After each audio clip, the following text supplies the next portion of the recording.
사건이 일어난 지도 벌써 2년이 지나가고 3년이 다 되어간다고 하는데, 그런데 아직도 그 부모들은 눈물과 고통 속에 살아가고 있다고 합니다.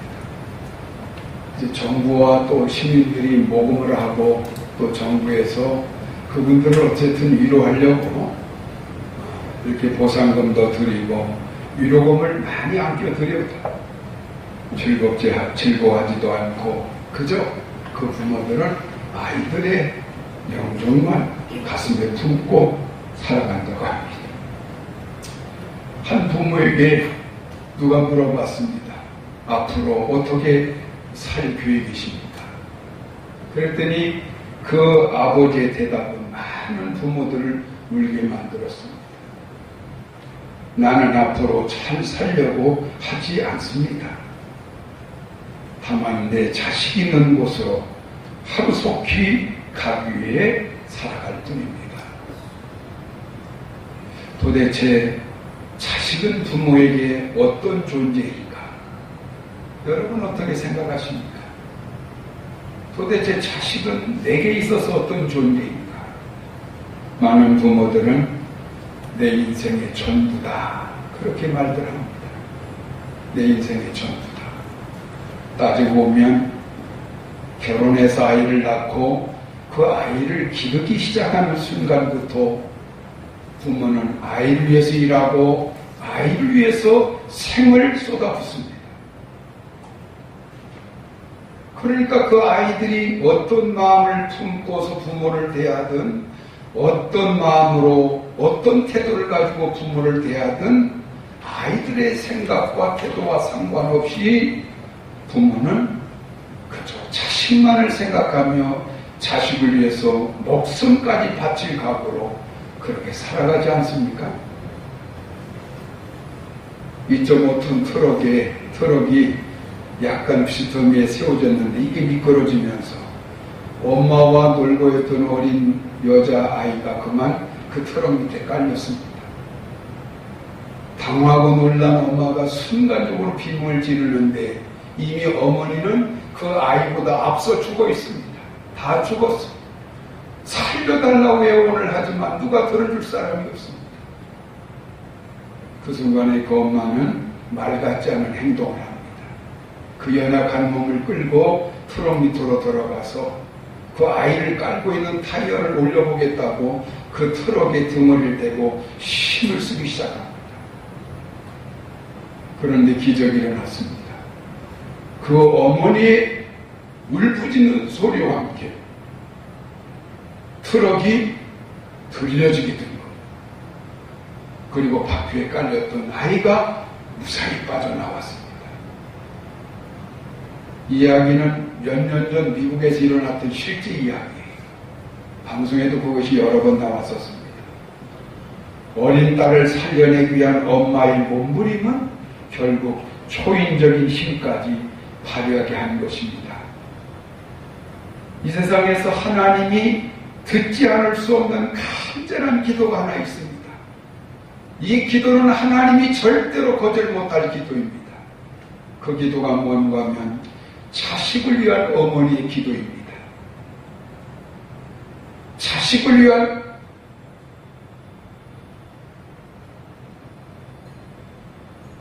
아버지의 기도를 하나님은 절대 거절하지 못합니다. 그만큼 자녀를 위한 부모의 기도는 절절하고 진실하기 때문이라 생각이 되어집니다. 진실로 어머니가 자식들 위해서 깨어 기도하면, 아버지가 자식들 위해서 진실로 기도하면 그 기도는 반드시 응답되어지는 걸 믿으시기를 기원합니다. 미국에서 발행되는 리더스 다이제스트에 아주 감동적인 실화 하나가 실려 있어요. 그건 뭔가 하면 아들이 월남전에 나가서 전쟁을 수행하고 있을 때 어머니는 이 아들이 너무나 위험한 그 전쟁에 속을 해서 어쨌든 안전하게 그렇게 목숨의 부지를 위해서 간절히 기도하는데 매일마다 이 어머니는 오후 2시만 되면 교회로 가서 1시간 동안 간절히 아들의 안전함과 귀환을 위해서 그렇게 기도를 했다고 합니다. 그런데 어느 날 월남전의 최전방에 있던 아들이 여러 명의 동료들과 함께 보초를 쓰는데 갑자기 배탈이 막 급하게 났어요. 그래서 정신없이 화장실로 뛰어들어가서 변을 보고 있는 사이에 그만 그 동료들이 보초를 쏘고 있는 자리에 정확하게 폭탄이 떨어져가지고 일시에 그 모든 병사가 다 즉사하고 말았습니다. 화장실에서 나온 아들이 깜짝 놀라죠. 금방 그렇게 함께 웃으며 대화하며 보초를 썼던 동료들이 일순간에 다 죽었다니. 근데 자신만 기적까지 살아나는 거예요. 너무나 기가 막혀서 그 순간에 이 아들이 어떤 생각이 떠오르는가 하면 지금도 나를 위해서 기도하는 어머니, 이 생각이 떠오르는 거예요. 그래 어머니에게 전화를 했습니다. 어머니 이러이러해서 다 죽었는데 나만 기적같이 살아났어요. 그때 어머니가 아들에게 물어봅니다. 그 시각이 대개 몇 시쯤 되니? 그랬더니 아들이 말합니다. 2시가 조금 넘은 시간이었어요. 아들의 이 소리를, 이 전화기를 통해서 듣고 있던 어머니는 가슴을 떨리며 입술을 떨면서 감사합니다. 주여 감사합니다. 어머니의 기도가 그 순간 기적이 되어 아들을 살려낸 것입니다. 할렐루야. 부모의 꿈, 부모의 희망이 있다라면 그건 뭘까요? 자신들의 노후도 행복하게 잘 살기를 바라겠지만 정말 부모에게 있어서 가장 큰 소망과 부모의 진정한 꿈은 그것이 아닙니다. 사랑하는 자식들이 잘 되어서 복되게 인생을 살아가는 그 모습을 보다가 죽어가는 것이 그게 부모의 소원이고 그게 하나의 꿈입니다. 그래서 부모들은 나이가 들어갈수록 인생을 조심해서 살아갑니다. 함부로 인생을 살질 않아요. 왜? 내가 혹 인생을 내가 함부로 살게 되면 내 사랑하는 자녀들에게 어떤 해가 돌아갈 것이 두려워서 그런 거예요. 크리스찬들 중에도 자식에 대한 애착이 강한 부모일수록 신앙생활을 정말 잘합니다. 하나님을 더 진실되게 섬기려고 부단히 노력하는 걸 볼 수가 있어요.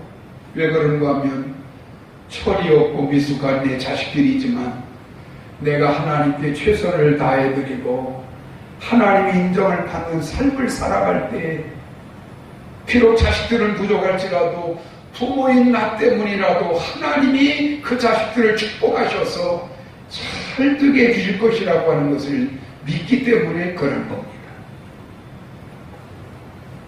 부모는 자식들로 인하여 웃을 수 있는 것이고 행복할 수가 있는 것입니다. 이것이 부모의 운명입니다. 저는 그렇게 생각합니다. 그런데 오늘 읽은 사무엘하 18장 이 31절 33절에 보면 아들 때문에 대성통곡하고 있는 안타까운 아버지의 모습을 보고 있습니다. 그것도 비참하게 살해를 당한 아들의 죽음 앞에서 울부짖고 있는 아버지의 모습. 다윗 왕의 이야기입니다. 누구 이야기라고요? 다윗 왕의 이야기. 33절에서 다윗 왕이 지금 어떤 아들의 이름을 부르면서 통곡하고 있죠? 33절 시작. 왕의 마음이 심히 아파 위층으로 올라가서 우니라. 그가 올라갈 때 말하기를 내 아들 압살롬아 내 아들 압살롬아 차라리 내가 너를 대신하여 죽었다면 압살롬 내 아들아 하였더라. 압살롬아 압살롬은 다윗 왕의 세 번째 아들입니다. 그는 키도 크고 인물이 얼마나 잘생겼는가 모릅니다. 머리는 금발입니다. 그래서 그 나라에서 가장 잘생긴 청년이라고 백성들이 그렇게 칭송하던 인물이 압살롬입니다. 거기다 대고 압살롬은 언변도 뛰어났어요. 인품도 좋았어요. 그래서 백성들로부터 인기가 제일 높았던 왕자 중에 하나였습니다. 그래서 다윗 왕도 어떤 아들보다도 이 셋째 아들 압살롬을 사랑했고 그에게 거는 기대가 굉장히 남달랐었습니다. 그런데 이렇게 총망을 받고 아버지의 사랑을 받던 아들 압살롬이 언제부터인가 이상하게 삐져나가기 시작합니다. 그것은 다윗 왕과의 불행한 일들이 일어나면서부터 그가 점점점 타락해가고 잘못된 일로 가기 시작합니다. 다윗 왕과의 어떤 불행한 일이 일어나기 시작하는가 하면 큰아들 암논이라는 아들놈이 배다른 여동생 다말을 갖다가 강간을 해버립니다. 이건 말도 안 되는 집안의 수치스러운 사건이죠. 다말은 거기서 큰 충격 속에 결국 폐인이 되고 맙니다. 그의 친오빠였던 압살롬이 이 마음에 앙심을 품고 형 암논을 죽이고 외국으로 도망을 칩니다. 감당할 수 없는 가문에 큰 비참한 일이 일어나기 시작합니다. 아버지가 고통 중에서 그 아들 죽은 거에 아파하지만 또 그 아들 때문에 외국에 도망쳐 있는 그 아들이 또 마음에 괴로운 거예요. 그래서 그 압살롬을 또 용서하고 예루살렘으로 돌아오게 합니다. 그런데 얼마 가지 않아서 압살롬이 점점점 모반을 교육을 합니다. 그리고 아버지에게 반기를 들기 시작합니다. 다윗 왕은 페도나 아들 압살롬을 피해서 왕궁을 버리고 도망을 치게 됩니다. 말도 안 되는 일이지. 압살롬은 일시적이지만 결국 아버지가 도망친 왕궁을 차지하고 왕좌에 한 두어 달 앉게 됩니다. 그런데 이 아둘렘이 얼마나 타락을 했던지 아버지를 모욕하기 위해서 보라는 듯이 아버지가 남겨놓고 간 첩들, 다윗 왕의 첩들 10명을 백주대나대의 백성들이 보는 데서 강간을 합니다. 그리고 아버지를 죽이겠다고 군대를 모으고 다윗 왕과 큰 전쟁을 벌이게 됩니다. 다행히 하나님이 다윗과 함께 하셔서 그 전쟁은 다윗 왕 쪽이 승리를 거두게 됩니다. 그 대신 다윗 왕의 장수들이 나가서 압살롬을 무참히 창으로 찔러 죽입니다. 페도나 아들의 사망의 소식을 들은 다윗 왕은 이 소식을 들었을 때 기뻐하고 압살롬을 죽인 장수들을 칭찬하고 병사들의 수고에 노고를 칭찬해야 맞은데 오늘 그 왕 다윗 왕은 이 아버지는 어떤 태도를 보입니까? 다시 한번 33절 시작. 왕의 마음이 심히 아파 눈이 중으로 올라가서 우니라. 그가 올라갈 때 말하기를 내 아들 압살롬아, 내 아들 압살롬아, 차라리 내가 너를 대신하여 죽었다면 압살롬 내 아들아 하였더라. 차라리 내가 죽어야 되는 것인데 네가 대신 죽었다 이 말이죠. 오늘 위험을 무릅쓰고 전쟁을 끝내고 적의 쇠구했던 압살롬을 죽이고 다윗 왕 앞에 서 있는 장수들과 병사들이 왕이 기뻐서 칭찬할 줄 알았는데 오히려 통곡하며 울부짖는 모습을 보고 그들이 몸둘 바를 몰라 합니다. 오늘 설교 제목이 뭐예요?